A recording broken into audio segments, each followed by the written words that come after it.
Yes. Welcome to another episode of Stories to Create podcast right here at EOS Club. I'm your host, Cornell Bunton. I gotta tell you guys, I am excited today because I have a wonderful entrepreneur in the building today that is making some major moves, not just in the corporate world, but in her own space as well, doing it big, helping individuals identify who they are and seeing their full potential.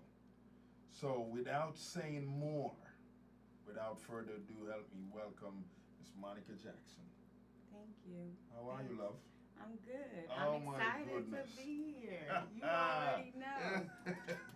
It's a long time coming. It is a long time coming. I gotta tell you, we've been trying to get you, but you're so busy. You're a busy woman.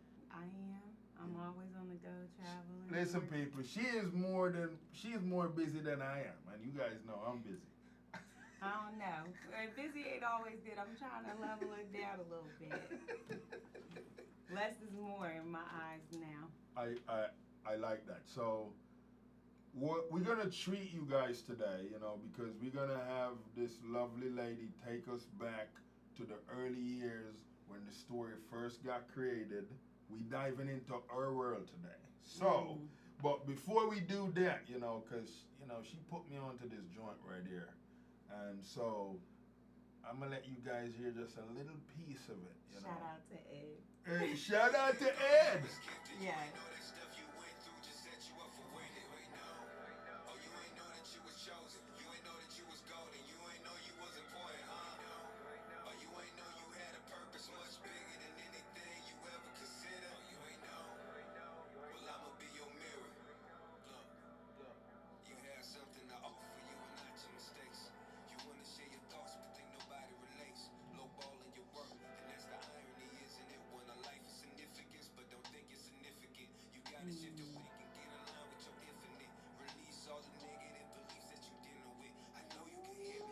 Stop it. You guys got to go check out that joint by, was it Brian, how's he say? Hippolyte.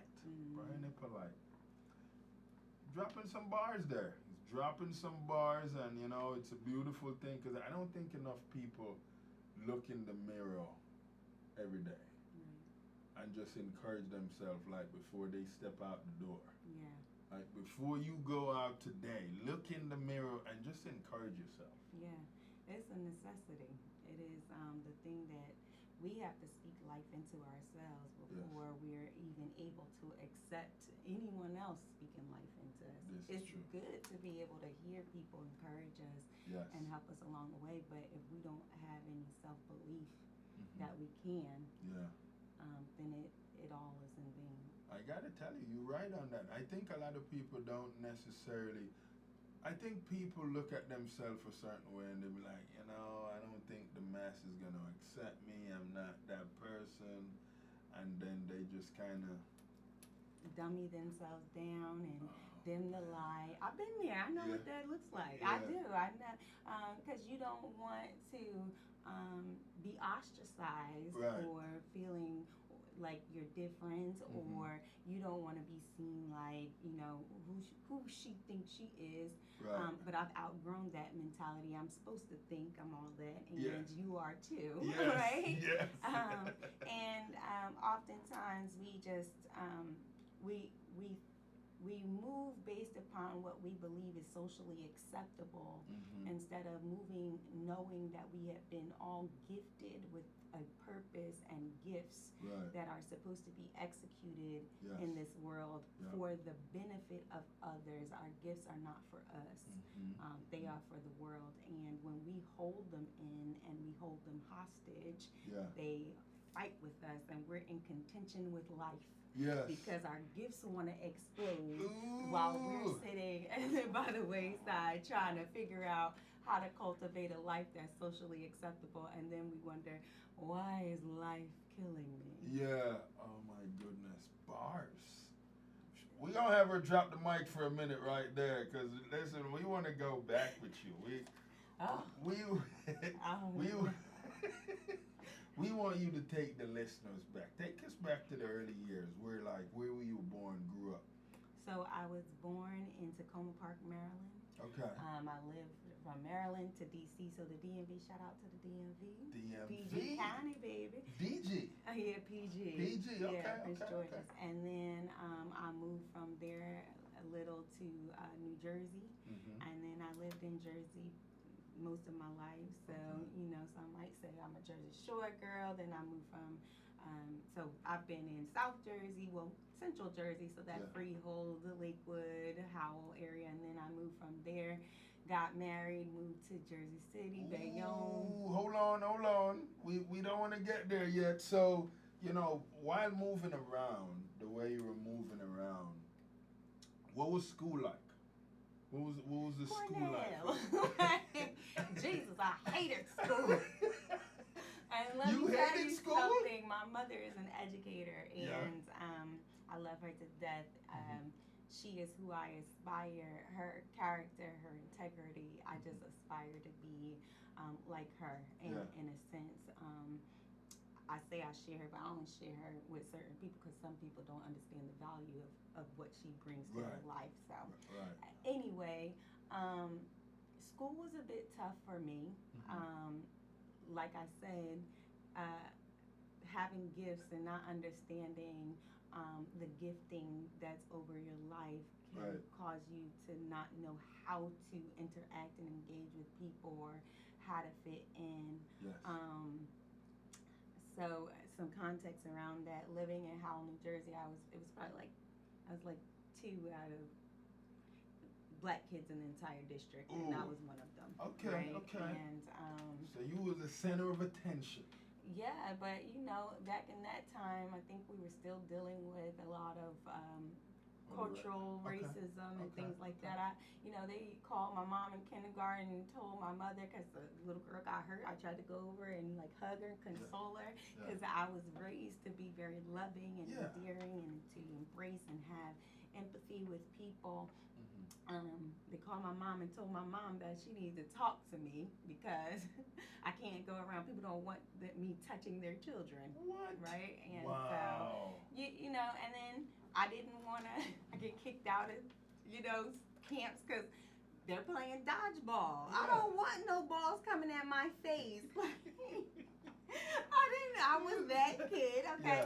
But the funny thing is, too, that I was in a culture, if you think about that culture, they praise education and knowledge, and so to be smart was to be rewarded. Okay. Right? Okay, and then I moved from Howell to Lakewood. And then when I got into Lakewood, it was, I am one of thousands of black kids, right? Like children of color, right? And so the culture was completely different. And some significant, I used to get into people wanted to fight me. I didn't even know why. Like, you they were were just pretty.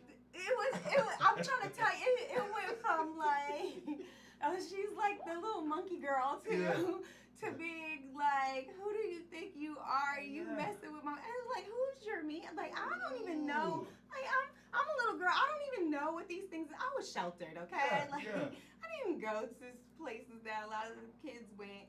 So, and I didn't relate. And my mother, being in the church, PK kid, very like Christian type family. I didn't get to watch Martin and all that stuff. So as like people are talking about it, I didn't really fit in because I couldn't. You didn't know what to say. Yeah, I did not resonate with their lifestyle and their culture, but I didn't want to seem like I was all that. So it kind of went from, being in a culture where I was very smart, I wanted, being on the honor roll was something that was rewarded, to then coming into this black community whereby I didn't want to go to school. And I used to cry to my mom, like, I don't want to go to school and I hate it here. And she would say, fight smart. And I'm like, what do you mean fight smart? You can't do that with these type of people. Fighting smart, because she would say, you have to be able to have self-control. Think about your movement and the ways. Like, there are other ways to be able to strategically get yourself out of these situations. I'm like, at that time, I didn't know how to say, when you dealing with Yeah. And Ma, you got to either show up or they gon' they gonna eat you.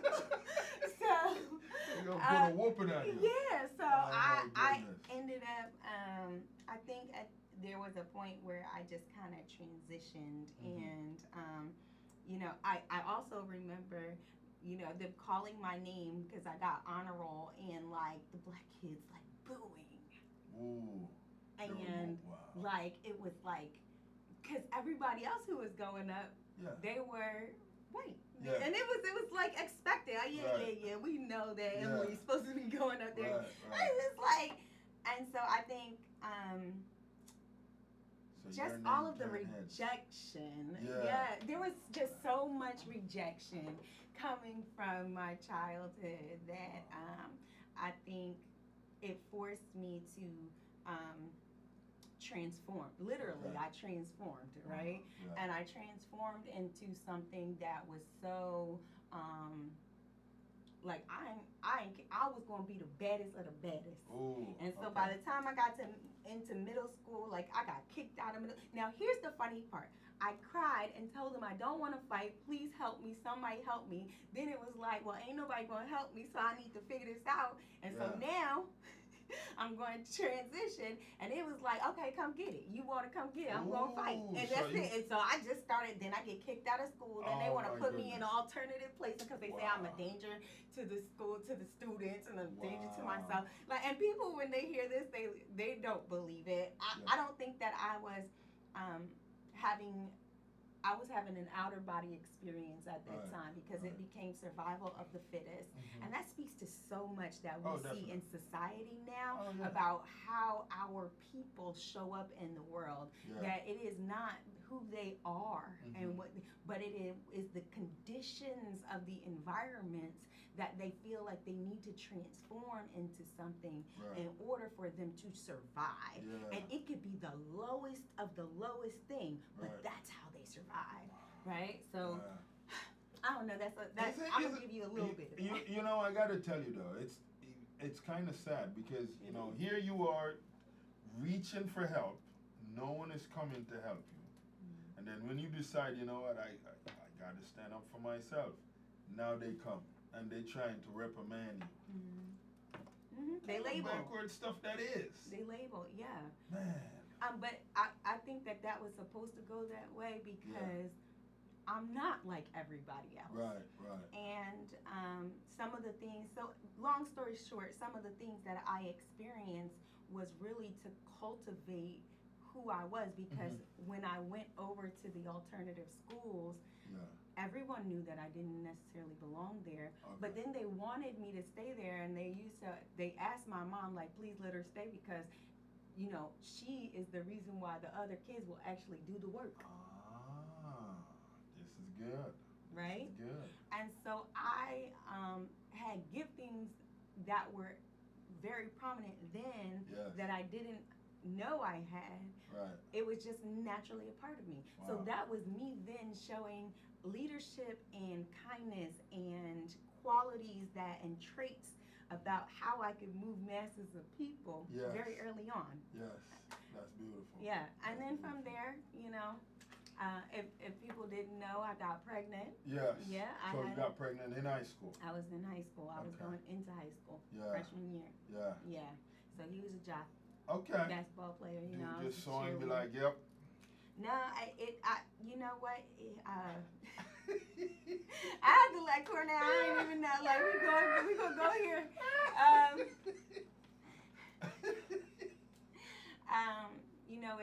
He was my savior at the time. Okay. He was a senior.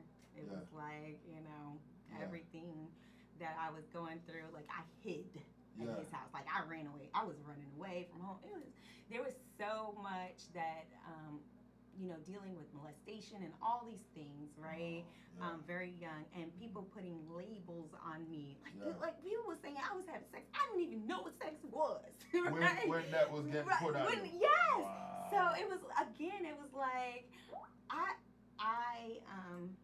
I really don't know how to articulate those seasons of my life other than to say it was all a setup. Right. right? Yeah, yeah. And even to say it was all a dream, right? Yeah. Because in my mind, who I am now and what I had experienced, like some of it doesn't even correlate anymore, Wow. right? Like Wow. it just, okay, Yeah. you know, like Yeah. these Yeah. are the things that have happened, but that doesn't define who I am. Right.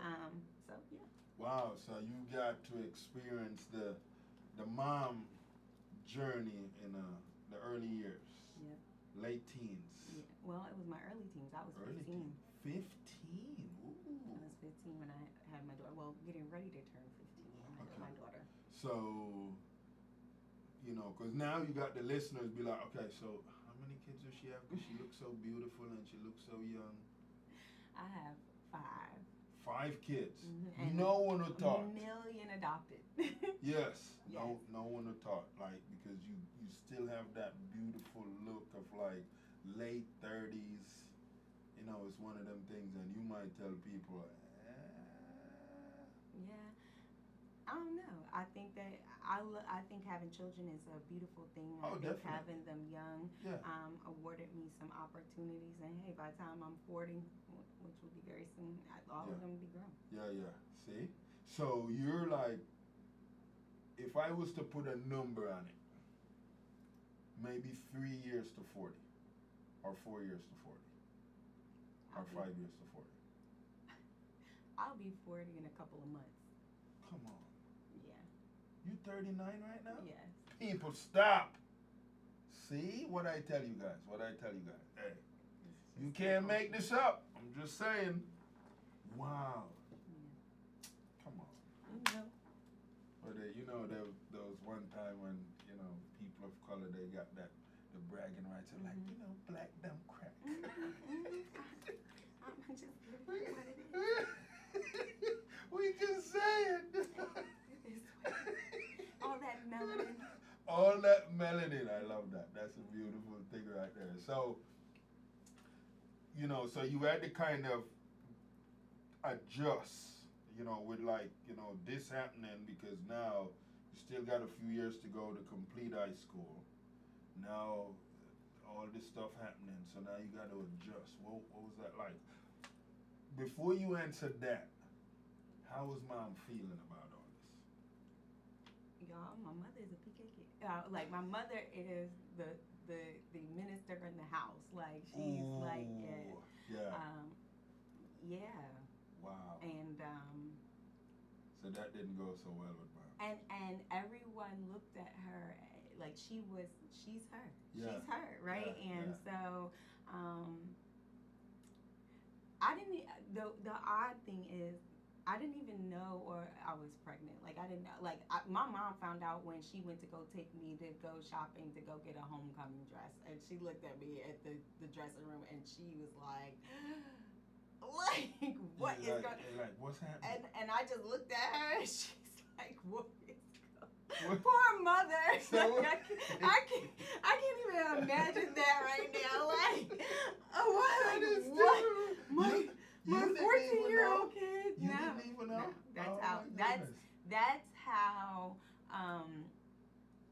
naive and like it just is what it is. But and I laugh about it today. It's like you laugh to keep from crying, but it's like poor thing, right? Like but at the same time it was I think for my mom, you know, I think we talked about this a while ago, but at the end of the day, for her, she was just hurt. Okay. Yeah, I think she was hurt for me, but she was there for me, and you know, I was so far along by that time. Like by the time she found out, it was a couple months about to deliver. Wow. Like literally, I was right, but I didn't show, and I was very athletic. So at that point in time, I was running track, I was cheerleading. I had a belly cheerleading, like big squat. So when you were pregnant, you didn't really have like a huge belly. Wow. Not till the end. Like I blew up at the end. Yeah, like 7, 8 months. Like 8 months. Yeah. You just went wild. Yeah, it was. Wow. It was, but it was out there then, so it was like okay. Yeah. But yeah. Yeah, and wow. by that time, my daughter's father, he had moved back to New York because he was done with school. He graduated. Oh. But we were still like talking. We were still like in an essence, quote unquote, together or whatever. But like that situation is different, and I sometimes I just say that don't count. Right. Like, yeah, that don't count. That don't Right? count. Yeah. It doesn't count, but Wow. it is a significant part of my trajectory. But that is also why I'm I'm I can't say I don't know life outside of being a mother because I started that trajectory very young. Yeah, wow, that's beautiful. So, after you have your daughter, like what was going through your head, like school, work, what?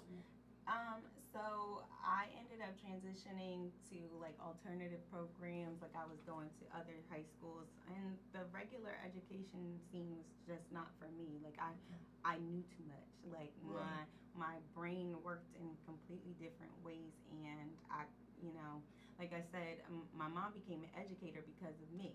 She was working in the insurance and banking industry, and there were some transitions going on, and then they called my mom when I was in the white school district to tell her that I couldn't read, but really it wasn't that I couldn't read and that I scored like so low on the test. I just didn't want to take their test.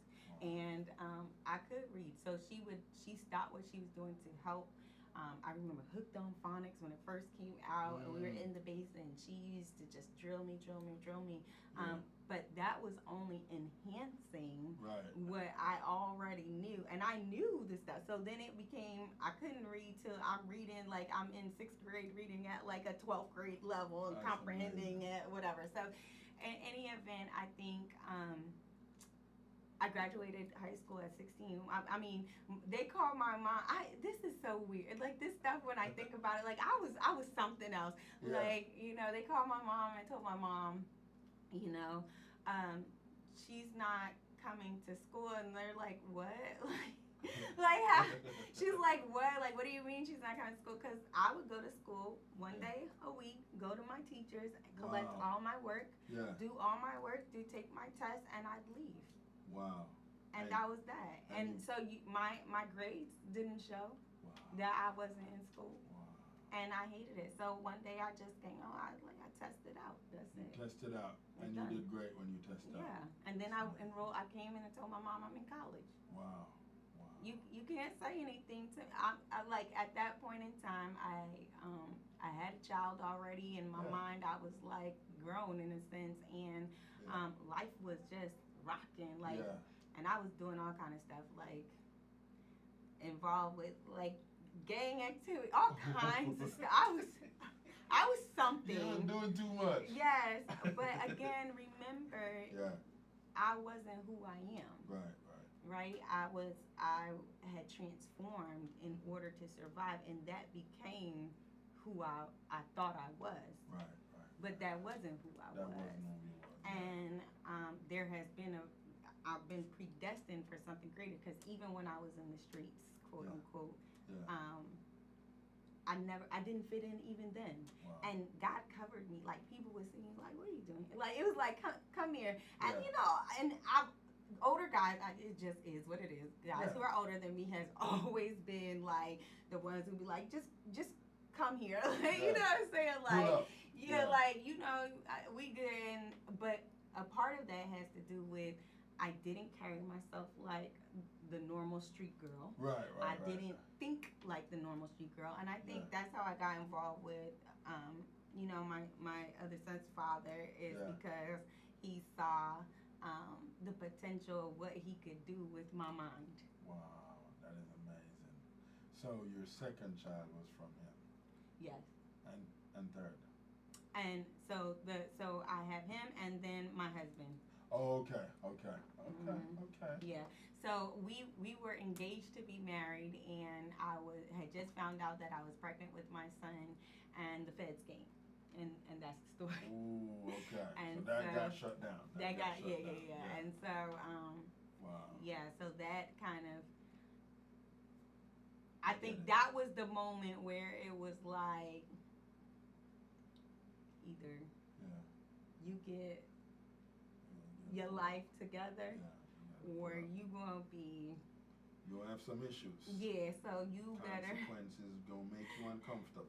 So you better buckle up and get life right. And then it was like I went back home to stay with my mom for a little bit, but I could not be under her. I just am a type of individual. I cannot be held down. Yeah.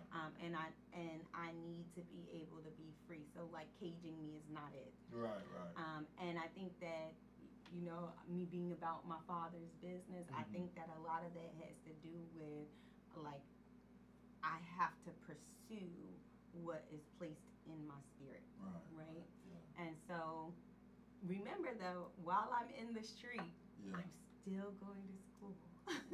I'm still in college. I've graduated with degrees. So like I got degrees out the wonker, right? Yeah. So and all of that was for a purpose, right? Yeah. And so because you didn't put none of that to use yet. Like none of those degrees you didn't put. No, I was putting it to use in the wrong way. Oh, I see. Okay. Right? And so but it wasn't. It's bare minimum. Yeah. It's bare minimum stuff. But I'm stuff, seeing stuff. Right. I'm seeing stuff going. It's like that's why I said my ex saw the potential of my mind. Yes. Right. Yeah. And he took that and cultivated it. Yeah. Right. Because he was 12 years older than me. Wow. Right. Yeah. So at that time I was like 16, 17. Wow. That's amazing. Yeah. Brilliant young lady. Wow. It's a beautiful thing right there. So when you got into the corporate world, how did you feel about that? Like, did you really want to be there or not really? I don't ever feel like I'm supposed to work for anybody. I do what I do because we gain access in the corporate world to other things, and so that's just a part of the process. But I've been working since I was 14. My first job was McDonald's, right? Yeah, and okay. so I was there, and a couple months later, they're trying to promote me to like assistant supervisor. I've never been in a position where I've just stayed there long. Yeah. But I will say, as far as the corporate world in itself is concerned, I don't know. As far as me and identifying with what I do, my job is to really support people and inspire people. My brain sees what they don't see, and I break it down to help them see for themselves, right? And so that's as a strategic business strategist, that is my role. I like that. So in this time, because I'm thinking like Left Eye, Aaliyah, who was the artist that was popping in this time when you had all that stuff going on? By the time you got to your third child, who was the artist that was happening? Like you was like, yeah, that's my jam right there. My third child, that's Ari. I was married then. Whitney Houston was killing it, huh? Actually, a funny thing is, I love Jamie Foxx. I love CeCe Winans. CeCe Winans, yeah. Yes, like I was. I think then I was going back and transitioning into my soft girl era. Okay. Right, and I think that again when I met my husband, which was a total fluke. It was like it was one of my girlfriends. She ended up marrying his cousin. Like, it just was so funny. It was a setup, and I didn't even know. Like, I was walking into a setup situation. Like, it was like, okay. But it was cute. It was a cute situation. It was cute. That's awesome. And then I got stuck with him for like 13 years or whatever. But she got stuck with him. You know, we live and we learn. Even him. You know, I'm grateful for the men who have been in my life and for my children's fathers. They all brought a different dynamic out of me. Right. I think that from my ex-husband, what he really brought out of me was the understanding of my purpose in myself, right? And he did that unknowingly because of the vicious things that he had done, right? And so that awarded me the pain of that situation made me run to God in a way that I had never done before, and it caused like an epiphany. Like there was this paradigm shift that you know I was good in my marriage, and I was okay, and I was still going to church. We were faithful. We would go to church every Sunday. But there was a different dynamic where I had no choice but to lean into God because of how severe my situation was. And so then that's how I ended up getting the scholarship to go to Princeton. And that was like for my master's. And that was so aligned in a way, like it could not have been anyone but God in that one, right? And so, but that would have never have happened if he hadn't been the way that he was and had done the things that he did. And so, even in that, I'm grateful. That's beautiful. You know, you take in the midst of certain challenges, you use those adversities to find purpose. That's beautiful. I like that. Now, at the time, because you know, as a young lady that started parenting at a young age, how was you with your kids? You feel like you were? I was growing up with them. Yeah. And there are ups and downs that come with that. Yeah. My style of parenting is not traditional. Right. In nature, I did not. Well, my mother's parenting wasn't traditional with me. Right. And I allowed my kids to question, right, certain things. Now, people will say, will not agree with that type of parenting style, and I will say it comes back on you hard because you now develop these kids who kind of like they don't listen, like they don't. Not that I don't even know, but they need you to make it make sense. Yeah, like they don't just take people's word for it, and that's okay for me because I'm still like that, right? Yeah. But if you ask me where all my children are, they're good. Yeah. Like my sons are men, and I made sure of that. One thing that I do know is that regardless of how I feel about their father, they need their father. Yeah. And even in the moments where I did not have the support in which I'd like to have had it or have it still, his presence needs to be seen so that they are cultivated as men. Yeah. Okay. Yeah. And there's the whole argument about black women raising some men. No. Yeah. I just want to add a little excerpt in here for our black women. Yes. The idea that we are single parents is a false reality. Yes. We are not single parents. We might be parenting as one, right? Like as one person, as the parent in the household. Right. But there are a community of people whom your children engage and interact with, whom you have to lean in and depend on. That is not you as a single parent. Right? That is you learning to co-parent within community. Mm-hmm. The danger about the single mother is, especially with young boys, is that they will position their sons in a position to feel as though they have to take care of their mom. And mothers who do it to their daughters put the daughters in the position of feeling like they have to take on a certain masculinity that is not necessarily so. Right? Yeah. So I say that, and people will disagree with me, but I say that because that is what continues to perpetuate this masculine energy within women, and this overly feminine energy that comes with a male. Right. And when we do an injustice to our children when we leave out the masculine energy. Right. Yeah.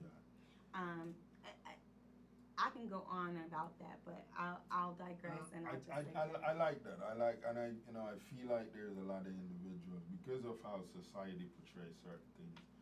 People run with that, and then that's kind of just embedded in so many people. People don't want to admit it, but the majority of the people are followers on it. I like that. Yeah, this is true. I think that's why the mass of people that society would say have a lot of money, or they have enough money where they can do whatever they want, is a small percentage. But you still have all these individuals, even when you throw at them the knowledge on certain things. And I don't know if stubbornness has to do with this. It's like it's hard to stick. Like they don't get it. They've been conditioned. And they're fearful. Yeah. And some people don't know how to manage the process of letting go. So they say, I need to let go, and they really do want to let go, but there's a process of letting go, and the pain in the process causes one to become paranoid, to become panicked, manic, right? It causes one to want to separate themselves, and they'd rather stay in what is comfortable and what they know. And rather than being able to kind of fully move away and do what would be in their best interest. Right. You might be someone that, actually, I think you'll be someone great to answer this question, because a lot of individuals have put this title on the black culture, and they say, we don't know how to unite.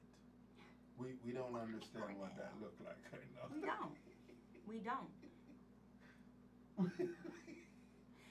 You gonna put me out there? You don't want nobody like me. I don't care if y'all don't.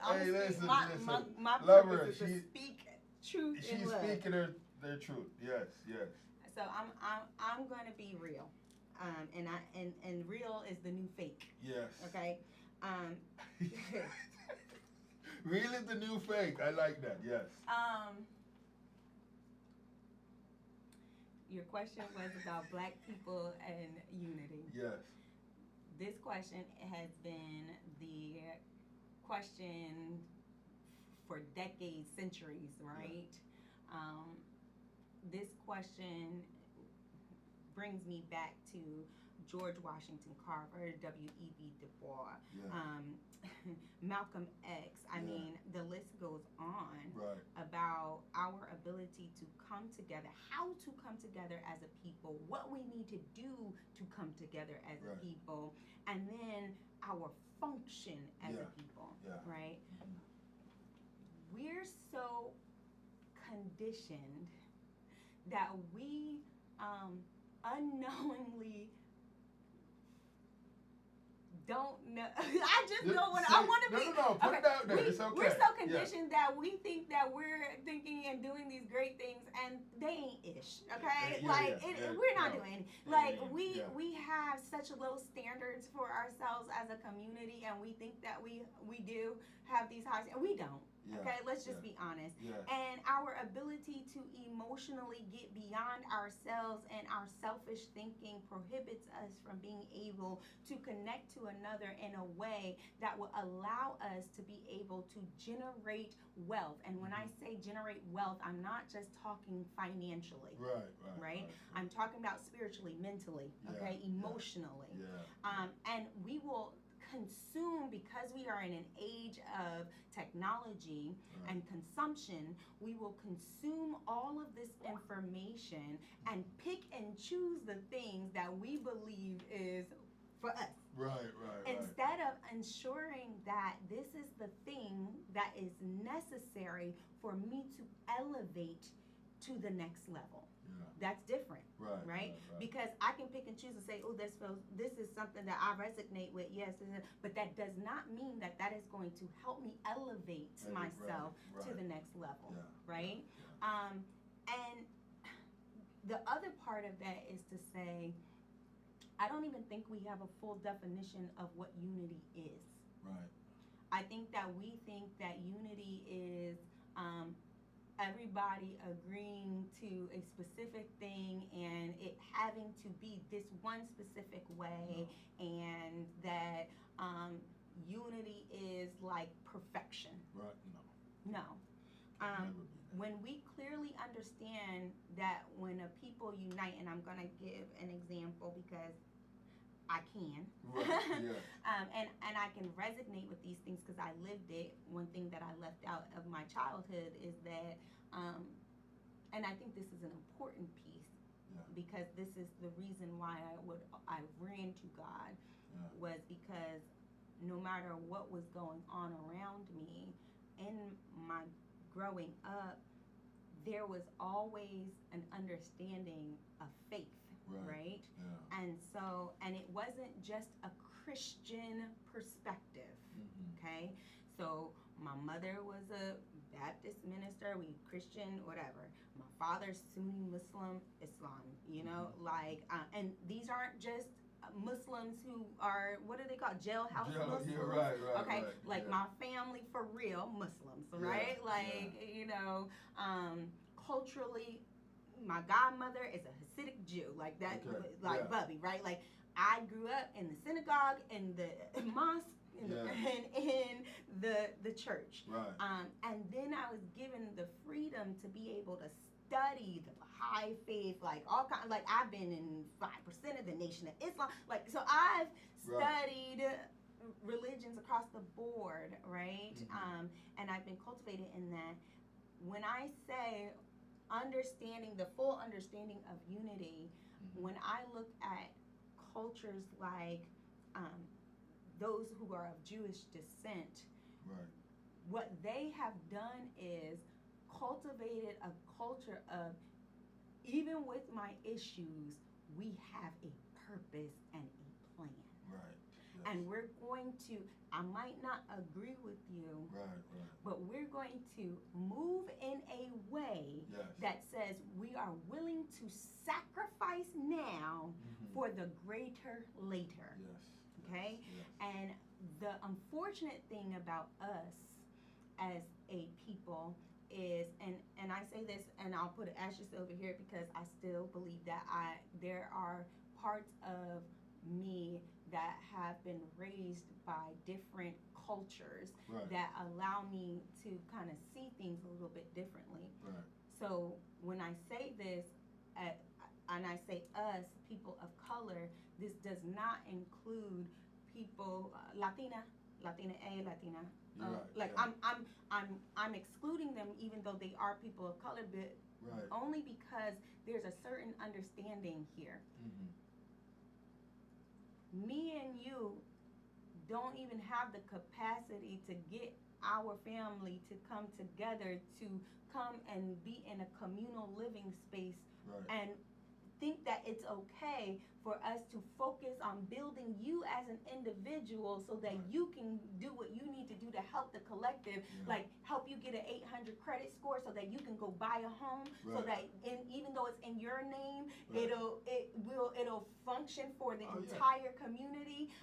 That means that we'll go work 4 and 5 jobs. We're not seeking to be going out and partying. We'll have our own party in the house, even though the masses of us, while we're together, we may argue. We know how to put the differences aside and bring all the money to the one pot, and then be able to say, okay, now we're going to create a business, and then in that business, and then y'all get mad because y'all are saying, oh, in the politics of it all, they're giving it to all these people, but they're knowing what to do with it. Like there's so many components to this thing. Like we have yet to get past ourselves. And this belief that we are an island to be able to do the things that we need to do in order for us to grow our community. That's unity. That's the ability to be able to unite. So Cornell, if you go and you get all of your family in Jamaica and they come here and y'all have a plan, a strategy, and it says Cornell has the best opportunity to get his papers. He has the best opportunity to get his credit score, and he has the best opportunity to help leverage this. And we're all going to stick together, and we're going to push Cornell to make it happen. Cornell then makes it happen, and then guess what? The same things that they were doing, they don't stop. They continue to do it, and you bring them on. You bring them in, and nobody is feeling offended and feeling jealous because, oh, look at him. No, because there's an understanding about how we're moving together, and we trust each other enough to know that you're not trying to leave us, that you're bringing us with you because there's a plan, right? We don't get that. We're too busy in our heads, and we want things fast. We want to see our reparations happen yesterday. It don't work like that. You know, it's crazy you said that, because I was venting today, and someone, because I have people that follow me on social media, and they see certain things, and you know, they get this in their head like, oh yeah, Cornell got money, and so they want to reach out, and they reach out, and they ask for, you know, some help. Sometimes depends on what that help look like. It could happen soon, but sometimes depends on the size of the help that they're trying to get. We got other things going on. We can't just drop what we're doing to help you in this situation. And first of all, you don't even check in on me. When I can send a text and say, hey, how's everything going? And you might text back because, you know, because everyone's busy. But no one check on me. They check on me when they need something. And I'm like, what are we doing out here? Well, come on. You guys don't see me doing this because I don't do this. You know, like, so it's just kind of crazy how a lot of this unfolding. We're in a space right now where people are saying, I don't know, guys, you guys kind of put yourself there, which a lot of people would, they say, we differ. We differ on that. There's so much to what you just said. I don't even know if I want to unpack it. But what I'll say is that when we lose the expectation that we have to, and I'm saying this lightly because there is a responsibility. When we lose the expectation that we have to show up for people in a certain way, that's when we allow ourselves to be able to allow God to move us when we should move for them. But there is still a responsibility that we have to our community to show up in the way that God wants us to show up. And sometimes it does not make sense, and it doesn't look like the way the person wants you to. Like right now, I'm sure my daughter feels like I probably hate her or whatever. I don't. And she might be upset at the fact that I haven't shown up in a certain way for her. But that is not what she needs, right? No. And it is actually going to be more detrimental to her than it would be beneficial to her if I just answer the need, right? The real necessity, right, in the situation might be that she needs to experience whatever it is that she's going through so that she can come out better. I will wholeheartedly believe and say that I know that the only reason I am where I am with the thought processes that I have is because I have been allowed to go through, and I'll say, I'll change it because there's a different level to this, to grow through the situations and circumstances that I have grown through. That's the only reason why I'm here and I'm able to stand and to speak to things coherently and responsibly, and to be able to see things from a different dynamic. That comes with experience and time, right? And so we often pray to keep things from happening. I don't pray that prayer. I want things, what I call the most gangster prayer. God, thy will be done. So I want whatever that needs to happen, allow it to happen, and allow it to happen in the timing that it has to happen. I want to pray like that all hurt, harm, and danger, not, you know, like at least let them stay living, right? Right, you know, right, like right. in the interim. But I'm not trying to pray away the conditions. Mm-hmm. And I'm going to say this. I wasn't, people had this thought process about all of the political stuff. Right. Y'all praying for one thing, Yeah. and God Yeah. is wanting to move in us in a Yes. way, Yes. and we're prohibiting God from being able Right. to move in the nation Yeah. the Yeah. way that God needs to, Right. because we're trying to fight against Something. Yeah. and who are we to say that it is evil? Right. Right. Who are we? You know, it's crazy because I don't think the mass of people understand the principalities and powers in this world. Like, and I tell people a lot of times, I said, we're vessels, you know. We move spiritually based on how we obey the spirit that's in us. But the mass of people don't necessarily understand, even the devil understand how powerful we are. Mm-hmm. This is why he has to use another vessel to try to get to us. So it's funny that you said that, and I'll go back to that question that you asked me about my parenting style. Yeah.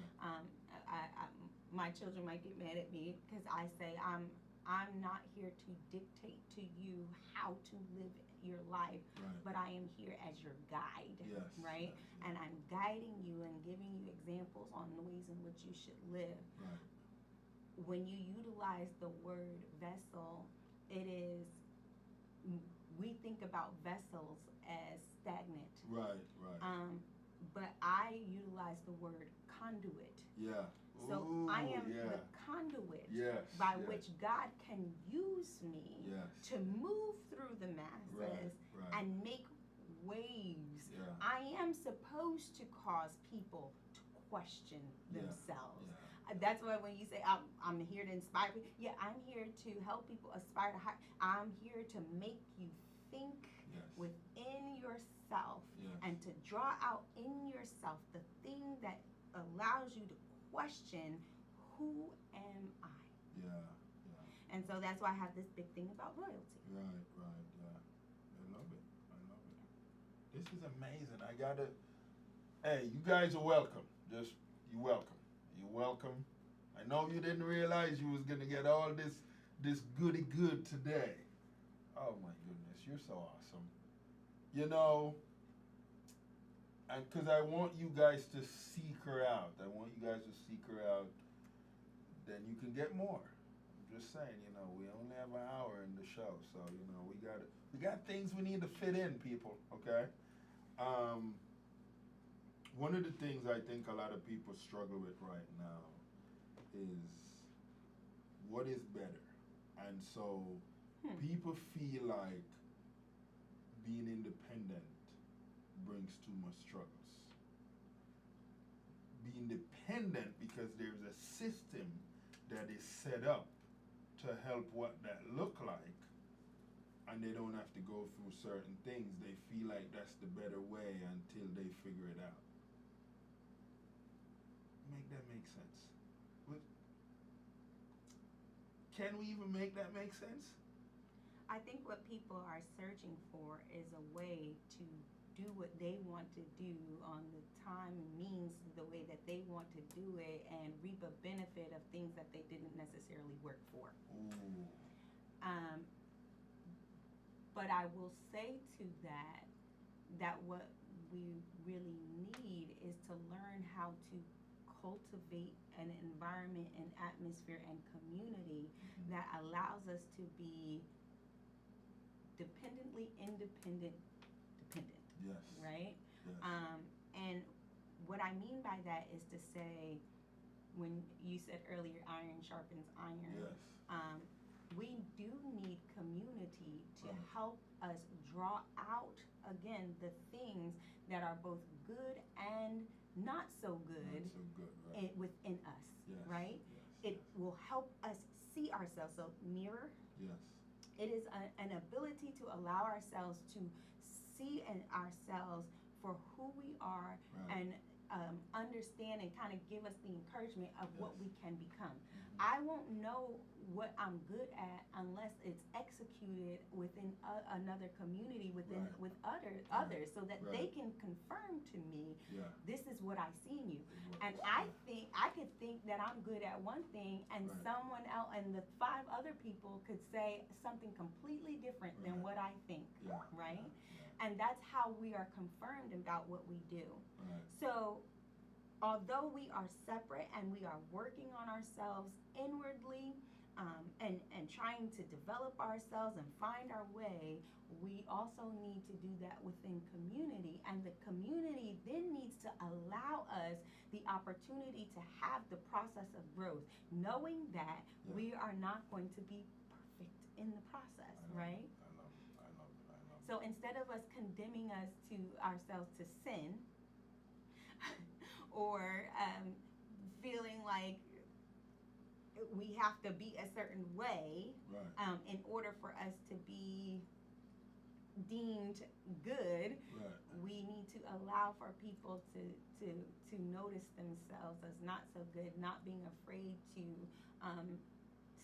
speak life. And when I say that is because people don't understand that correction is not punishment, right? That correction is a way for us to be able to get into alignment with what is divinely purposed for us. And I'll give us an example, which is the lamb. And we'll see in the white Jesus, and I'm sorry I have to say it this way because this is what we see, right? It is what it is. We see the lamb on the shoulders, and the reason for that is because the legs were broken, right?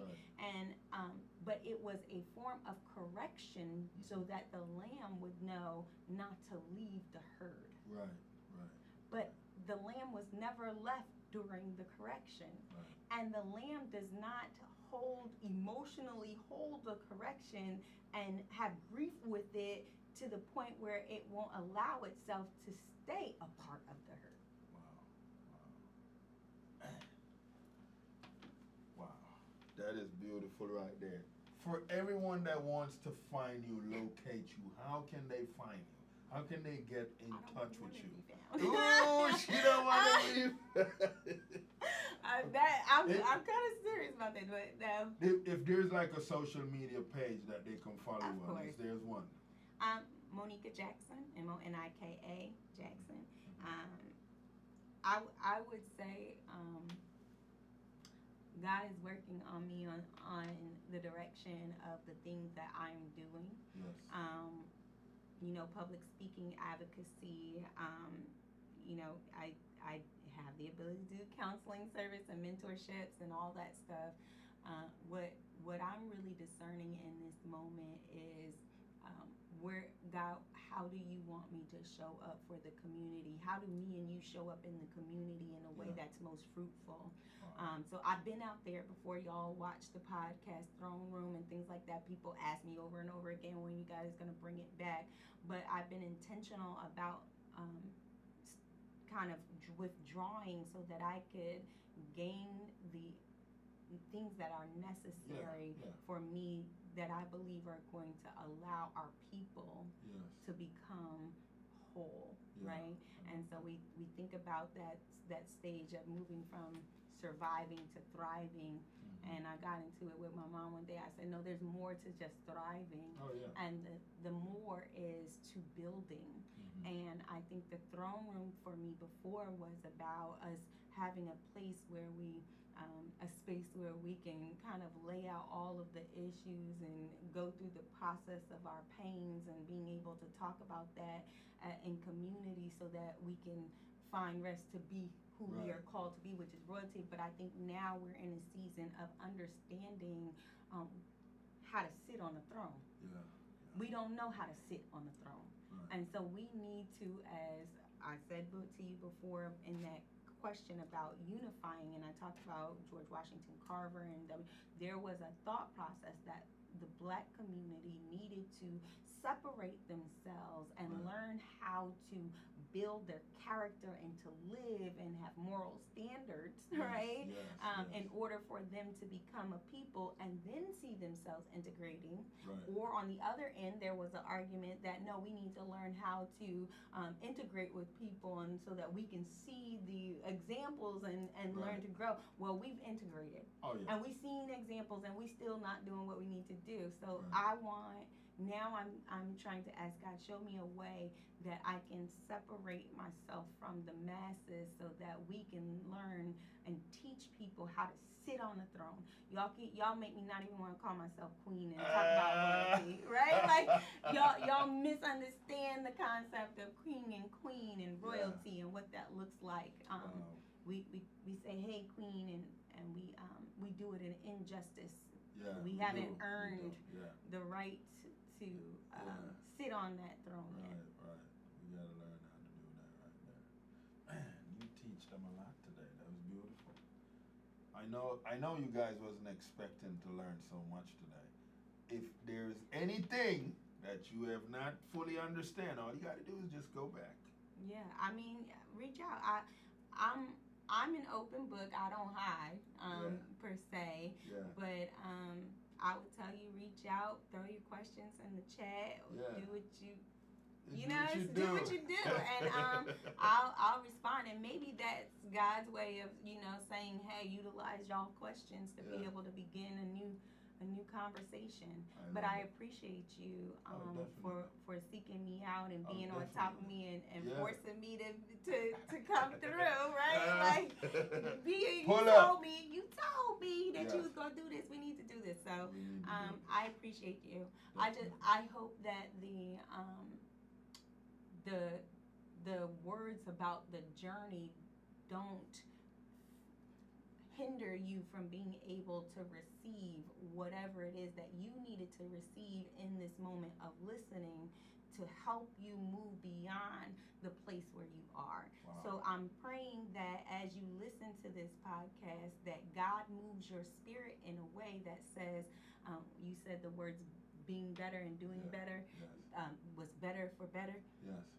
That God move in your spirit to question yourself. God, what's next for me?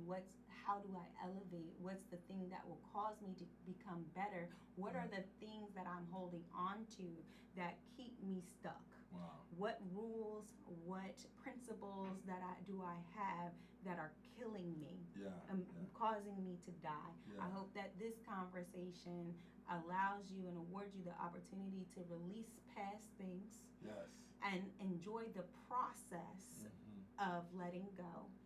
To walk into the fullness of what it is that you are destined and have been predestined to be. Wow, that's amazing. Listen, guys, there you have it. Until our next episode where we have another decorative guest like my beautiful sister here that just kind of help you guys in an amazing way understand how to be your better self. Thank you. You have shown them how to get on the throne. You got to get on the throne, people. Get on the throne. It's a beautiful thing. I know they hear my accent. They were like, Cornell and his accent. It's all good. Thank you. Thank you. All right. This is beautiful. How we look?